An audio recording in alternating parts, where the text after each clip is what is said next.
বিসমিল্লাহির রহমানির রহিম। আসসালামু আলাইকুম দর্শক, কেমন আছেন? আশা করি ভালো আছেন। আমিও ভালো আছি।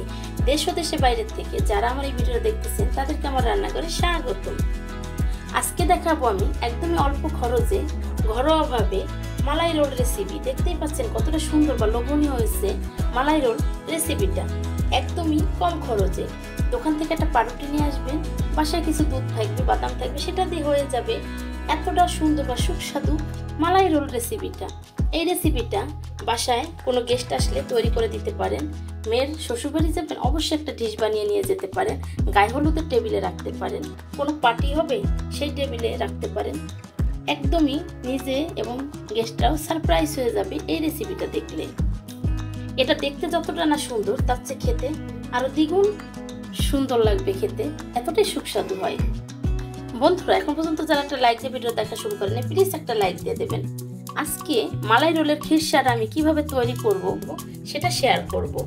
অবশ্যই পুরো ভিডিওর সাথে থাকবেন। চলুন দেখে নেওয়া যাক উপকরণগুলো কি কি লাগে। প্রিয় দর্শক, এখানে আমি গাভীর দুধ নিয়েছি 1 লিটার। আমি প্রথমে চিনিটা দিয়ে দিচ্ছি। চিনিটা দিয়ে আমি ক্যারামেল বানিয়ে নেব। ক্যারামেলটা বানানো হয়ে গেছে আমার। আমি এখন এই ফুল ক্রিম দুধটা দিয়ে দেব ক্যারামেলের ভিতরে। এখানে আমি একদম দেখতে পাচ্ছেন জাল দেওয়া দুধ অলরেডি ঘন করে নিয়েছি আমি জাল দিয়ে। যখন জাল দিয়েছি তখন যেন মালাইটা না পড়ে, এভাবে করে আমি নেড়ে রেখেছি যেন মালাইটা না পড়ে। ক্যারামেলটা করে দেওয়ার কারণ দুধের কালারটা সুন্দর আসবে। দুধটা খুব সুন্দর ফুটে গেছে। এটার ভিতরে এখন আমি গুঁড়া দুধের পাউডারটা ব্যবহার করব। একটা কিরমি যেন গ্রেভিটা তৈরি হয়। প্রিয় দর্শক, আমি এখানে 1 কাপ পরিমাণ দিয়ে দেব গুঁড়া দুধ। গুঁড়া দুধটা দিয়ে খুব সুন্দর করে নেড়ে দিতে হবে। সেই ক্ষেত্রে আমি চুলাটা অফ করে দিয়ে নেব আগে। গুঁড়া দুধটা দিলে গ্রেভিটা খুবই ঘন হবে, সুন্দর। আমি দিয়ে দিচ্ছি। আমি চিনি ব্যবহার করব না, কারণ চিনি ব্যবহার না করার কারণ আমাদের বাসায় কেউ চিনি খায় না। একদমই মিষ্টিটা আমরা অ্যাভয়েড করি, যার জন্য শুধু গুঁড়া দুধের মিষ্টিটাই আমরা ব্যবহার করব। যেহেতু আমি আগে একটু চিনি ব্যবহার করেছি, ক্যারামেলটা বানিয়েছি, সেই ক্ষেত্রে আর চিনি ব্যবহার করব না।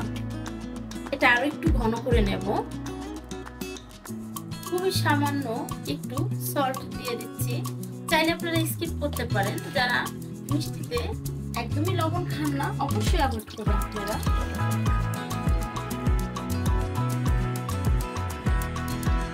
প্রিয় বন্ধুরা, একদম শেষ পর্যায়ে আমি 2টা এলাচ ফাটিয়ে দিয়ে দিয়েছি। আমি যদি আগে এলাচটা ফাটিয়ে দিতাম সেই ক্ষেত্রে অনেকটা বেশি স্ট্রং গন্ধ ছড়িয়ে যেত। তো আমি একদমই লাস্টের দিকে দিয়েছি যেন গন্ধটা অনেক বেশি না বের হতে পারে, একটা মিষ্টি মিষ্টি একটা গন্ধ যেন বের হয়। হয়ে গেছে দুধটা। এখন আমি দুধটা বাটিটায় ঢেলে নেব। প্রিয় বন্ধুরা, এখানে আমি আগের প্যানটার ভিতরে কিছু বাটার দিয়ে দিয়েছি। দুধ দিয়ে দেব 1 লিটারের কম। প্রিয় বন্ধুরা, এখানে বাটারটা অলরেডি গলে গেছে। এখন আমি মেজারমেন্ট কাপের 1 কাপ গুঁড়া দুধ নিয়েছি, সেটা দিয়ে দিলাম। আমি কোনো চিনি ব্যবহার করব না। প্রিয় বন্ধুরা, আমি মালাই রোলের ভিতরে যে ফিলিংসটা সেটা এখন তৈরি করে নেব। একদমই দুধটাকে ঘন করে শুকনা করে ফেলবো। আমি কোনো চিনি ব্যবহার করব না, আমি আগেই বলেছি। দুধটা আমি আগে থেকে টানিয়ে রেখেছিলাম, গাভীর দুধটা। এখন আবার গুঁড়া দুধ দিয়ে টানাচ্ছি। এটা টানতে একটু সময় লাগবে, যেটা একদমই লিকুইড, সেই ক্ষেত্রে অনেকটা টাইম নেবে। একদমই দেখতে পাচ্ছেন ঘন হয়ে গেছে। প্রিয় দর্শক, খুব সুন্দর ঘন হয়ে গেছে। আমি অফ ক্যামেরায় আরো একটা দুধ দেওয়া লাগছে, না হলে দেখছি ঘনত্বটা হচ্ছে না। একদমই নিচ দিয়ে লেগে আসছে। দুধটা হয়ে গেছে, আর একটু টানলে আমি নামিয়ে ফেলবো। এতটাই ঘন হয়েছে ফিলিংসটা, নিচ দিয়ে একদম লেগে আসতেছে। পুড়ে যায় নাই, সেই ক্ষেত্রে টকটালে কোনো সমস্যা নেই। খুব সুন্দর একটা স্মেল বের হচ্ছে। আমি কিন্তু এলাচ দিয়ে দিয়েছিলাম দুইটা, সেটা অফ ক্যামেরায় পড়ে গেছে। আমি বাটিতে উঠিয়ে নেব।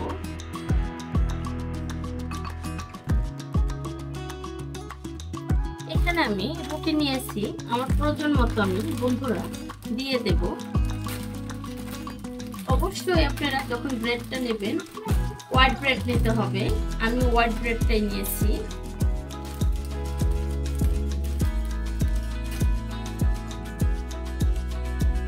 এভাবে করে স্লাইস করে স্যান্ডউইচের মতো সাইডটাকে ফেলে দেব। আমি যে কয় পিস মালাই রোল বানাবো ওই কয় পিস সাইডটা ফেলে দেব। এই ব্রেডটাকে এখন বেলনির সাহায্যে খুব সুন্দর করে আমি আরেকটু বেলে নেব। দেখতে পাচ্ছেন এভাবে করে বেলে নেব। প্রত্যেকটা ব্রেড এভাবে করে বেলে নেব। আমার ব্রেডটা একদম রেডি হয়ে গেছে, দেখতেই পাচ্ছেন স্লাইসগুলো কিরকম করে করে নিয়েছি। এখন মালাই রোলটা তৈরি করে নেব।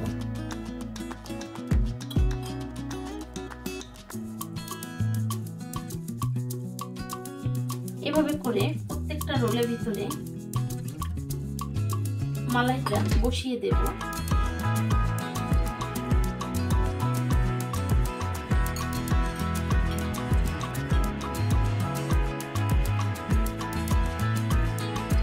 দেখতে পাচ্ছেন প্রিয় বন্ধুরা, এভাবে করে প্রত্যেকটা রোল বসিয়ে দেব।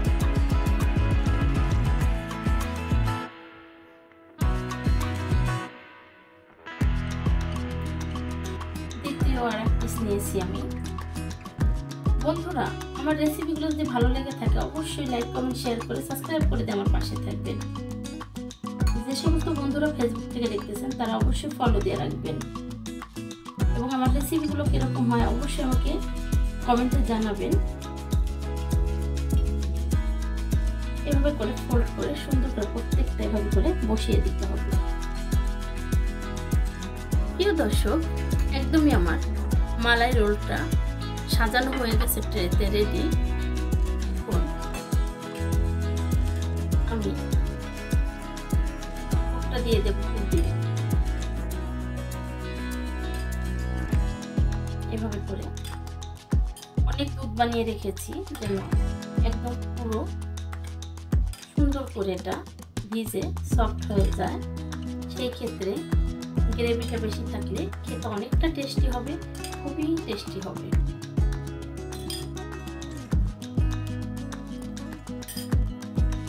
এখন কিছু আমি রোস্ট করে রেখেছি কেটে বাদাম, কিছু বাদাম দিয়ে দেব।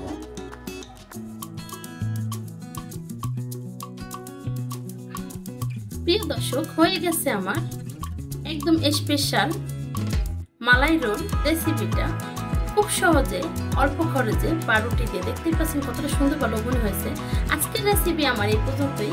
ভালো থাকবেন, সুস্থ থাকবেন, আশপাশে মানুষকে ভালো রাখবেন, চলার পথে সতর্ক চলবেন। দেখা হবে নতুন কোনো রেসিপি নিয়ে। আল্লাহ হাফেজ।